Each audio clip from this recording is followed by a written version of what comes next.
ആദ്യം ഭയങ്കര സന്തോഷമായിരുന്നു.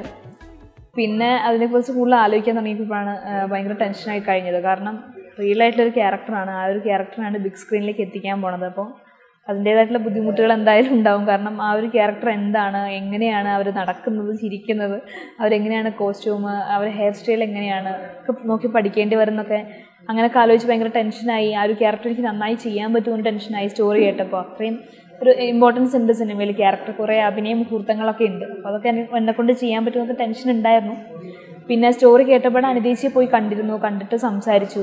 അപ്പോൾ ഞാൻ സംസാരിക്കുമ്പോഴൊക്കെ അനിതേച്ചി എങ്ങനെ സംസാരിക്കുന്നതെന്നൊക്കെ ഞാൻ നോക്കി പഠിക്കാൻ ശ്രമിച്ചെങ്കിലും എനിക്കതിന് ടെക്നിക്ക് മനസ്സിലായില്ല, എങ്ങനെയാണ് ഇങ്ങനെ കണക്ട് ചെയ്തെടുക്കുന്നതെന്നുള്ളത്. അവസാനം ഞാൻ അനിതേച്ചിയോട് തന്നെ പോയി ചോദിച്ചു, ചേച്ചി ഞാൻ എന്ത് മാറ്റങ്ങളാണ് വരുത്തേണ്ടതെന്നുള്ളത്. ചേച്ചി കുറേ കാര്യങ്ങളൊക്കെ പറഞ്ഞു തന്നു. അവരെ പഴയ എങ്ങനെയാണ് കോസ്റ്റ്യൂം പണ്ട് കാലം ഇട്ടിരുന്നത്, ഹെയർ സ്റ്റൈൽ എങ്ങനെയായിരുന്നു, പഴയ ഫോട്ടോസ് കാണിച്ചു തന്നു. അങ്ങനെ അതൊക്കെ നോക്കി പിന്നെ എന്താ പറയുക, പ്രജേഷേട്ടനും ജയേട്ടനും ഒപ്പം അഭിനയിച്ച എല്ലാവരും കൂടെ ഉണ്ടായിരുന്ന എല്ലാവരൊക്കെ സപ്പോർട്ട് ചെയ്തപ്പോൾ ആ ഒരു ക്യാരക്ടർ നന്നായി ചെയ്യാൻ പറ്റിയെന്ന് വിചാരിക്കണു. ക്ലാഷ് ആവും തോന്നുന്നില്ല. കാരണം രാമൻ്റെ എന്നൊട്ടും കഴിഞ്ഞ് റിലീസിൻ്റെ സമയത്തൊക്കെയാണ് ഇവിടെ ക്യാപ്റ്റൻ്റെ ഷൂട്ട് നടക്കുന്നത്. രണ്ട് ടൈപ്പ് ക്യാരക്ടറാണ്. അപ്പോൾ സ്റ്റോറി കേട്ടപ്പോൾ തന്നെ മനസ്സിലായി, മാലിനി പക്ക വേറൊരു സ്വഭാവമുള്ള ക്യാരക്ടറും അനിത എന്നുള്ളത് റിയൽ ആയിട്ടുള്ളൊരു ക്യാരക്ടറുമാണ്. പക്ഷേ മാലിന്യ റിയൽ അല്ലെന്ന് ഒരിക്കലും പറയാൻ പറ്റില്ല. നമ്മൾ നോർമലി സമൂഹത്തിലൊക്കെ കണ്ടുവരുന്ന ഒരുപാട് ലേഡീസ് ഉണ്ട് അതുപോലത്തെ ഉള്ള. പക്ഷെ അത് രണ്ടും തമ്മിൽ ക്ലാഷ് ആവുക അങ്ങനെ ബുദ്ധിമുട്ടൊന്നും എനിക്ക് ഉണ്ടായില്ല ഇതുവരെ. അപ്പോൾ അങ്ങനെ ഒരു സംഭവം ഉണ്ടായിട്ടില്ല. സന്തോഷം തോന്നുന്നുണ്ട്. സത്യം പറഞ്ഞു കഴിഞ്ഞാൽ പൊട്ടാസ് ബോംബ് ഫസ്റ്റ് മൂവിയാണ്, ചെറിയൊരു ക്യാരക്ടറാണ് അതിൽ ചെയ്തത്. ആ ചെറിയൊരു സിനിമയായിരുന്നു. അന്നൊന്നും പുറത്തിറങ്ങിയാലോ അല്ലെങ്കിൽ ഞാനൊരു സിനിമ അനുസ്താനുള്ള പേരേ ആർക്കും അറിയില്ലായിരുന്നു. അതിനുശേഷം ഒരു ഇന്ത്യൻ പ്രണയകഥ ചെയ്തു. അപ്പോഴൊക്കെ പറയുമ്പോഴറിയാം ഞാൻ സിനിമയിൽ അഭിനയിച്ചിട്ടുണ്ട്, ഇന്ന സിനിമയിൽ ഈ ഒരു ഭാഗത്താണ് ഞാനുള്ളത് പറയുമ്പോൾ ഓക്കെ എന്ന് പറയും. അനാർക്കലിയും അങ്ങനെ തന്നെയായിരുന്നു. ഹാപ്പി വെഡ്ഡിങ് ഇറങ്ങിയപ്പോൾ ആ ഒരു തേപ്പുകാരി എന്നുള്ള പേരിൽ കുറേ ട്രോൾസും കാര്യങ്ങളൊക്കെ വന്നുകൊണ്ട് ഏകദേശം എല്ലായിടത്തും ഇങ്ങനൊരാളുണ്ടെന്ന് മനസ്സിലായി. പക്ഷെ എന്നാലും ഞാൻ പുറത്തിറങ്ങുമ്പോൾ ആർക്കും മനസ്സിലാവില്ല, അങ്ങനെ ആരും ഐഡൻറ്റിഫൈ ചെയ്യില്ലായിരുന്നു. കാരണം അതിൽ തട്ടമൊക്കെ ചുറ്റിയിട്ടാണ്, വേറെ തന്നെ ലുക്കാണ്. പക്ഷേ അതിനുശേഷം ഫുക്രി റിലീസായി. അച്ചായൻസ് ഷൂട്ട് കഴിഞ്ഞിട്ടാണ് രാമൻ്റെ എന്നോടം ഷൂട്ട് തുടങ്ങുന്നത്. രാമൻ്റെ എന്നോടത്തിൻ്റെ മാലിനിക്ക് ശേഷമാണ് ആളുകൾ കൂടുതലും ഐഡൻറ്റിഫൈ ചെയ്യാൻ തുടങ്ങിയതും ഇങ്ങനൊരു ആർട്ടിസ്റ്റ് ഉണ്ടെന്ന് പറയാൻ തുടങ്ങിയതും. ഇപ്പോൾ ക്യാപ്റ്റൻ വരെ അന്ന് എത്തി നിൽക്കുകയാണ്.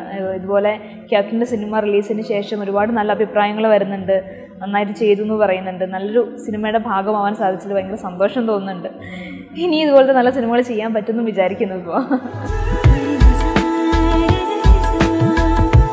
അല്ല, അങ്ങനെ സ്ഥിരമായിട്ട് വെറുതെ ഇങ്ങനെ കളിക്കുന്നതല്ലാതെ ഇപ്പോൾ ഞാനൊരു പ്രസിദ്ധ പയ്യൻ്റെ ലൊക്കേഷനിൽ നിന്നാണ് വരുന്നത്. അപ്പോൾ അവിടെ നിമിഷയും കൂടി ഉണ്ട് എന്നോടൊപ്പം തന്നെ. അപ്പം നിമിഷയും ഞാനും കൂടെ ചുമ്മാ ഇരിക്കുമ്പോഴൊക്കെ വെറുതെ ചെയ്ത് നോക്കിയതാണ്. പിന്നെ വെറുതെ വീഡിയോ എടുത്തിട്ട് ഇൻസ്റ്റയിൽ പോസ്റ്റ് ചെയ്യാന്ന് പറഞ്ഞത്. ആച്ചോളൂ ആ ഒരു 5 മിനിറ്റ് വെറുതെ ചെയ്ത് കൂട്ടിയതാണ്. വെറുതെ ഒരു ഫൺ ടൈം എന്നൊക്കെ പറയാം.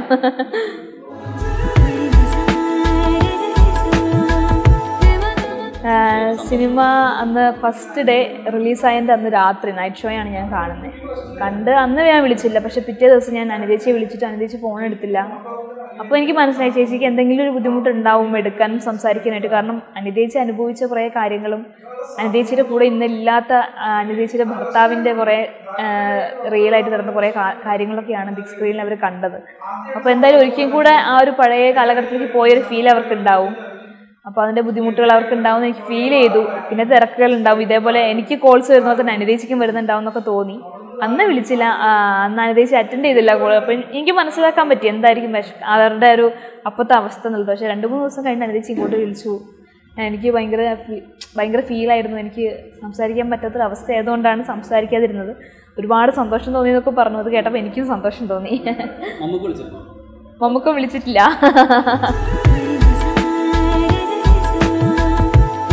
അത് ആ ഒരു സീൻ, മമ്മൂക്ക ഞങ്ങളുടെ സിനിമയിൽ അഭിനയിച്ചിരിക്കുന്ന ആ ഒരു സീൻ ശരിക്കും സത്യേട്ടൻ്റെ ലൈഫിലുണ്ടായ സീൻ തന്നെയാണ്.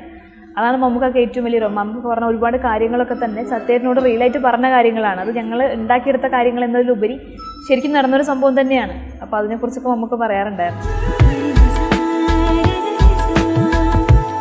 പുതിയ സിനിമ ഇപ്പോൾ ഷൂട്ട് നടക്കുന്നത് ഒരു കുപ്രസിദ്ധ പയ്യനാണ്, മധുബാൽ സാർ ഡയറക്റ്റ് ചെയ്യുന്ന ടൊവിനോ നായകനാവുന്ന സിനിമ. നെക്സ്റ്റ് അത് കഴിഞ്ഞിട്ട് പടയോട്ടം ബിജു ചേട്ടൻ്റെ സിനിമയിൽ ഒരു ക്യാമിയോ റോൾ ചെയ്യുന്നുണ്ട്. അതിനുശേഷം ഒരു കുട്ടനാടൻ ബ്ലോഗ് ഉണ്ട്, സേതു ചേട്ടൻ ഡയറക്റ്റ് ചെയ്യുന്ന മമ്മൂക്കയുടെ സിനിമ. അതിനുശേഷം ബിലാത്തി കഥയുണ്ട്, രഞ്ജിത്ത് സാറ് ഡയറക്റ്റ് ചെയ്യുന്ന ലാലേട്ടൻ്റെ സിനിമ.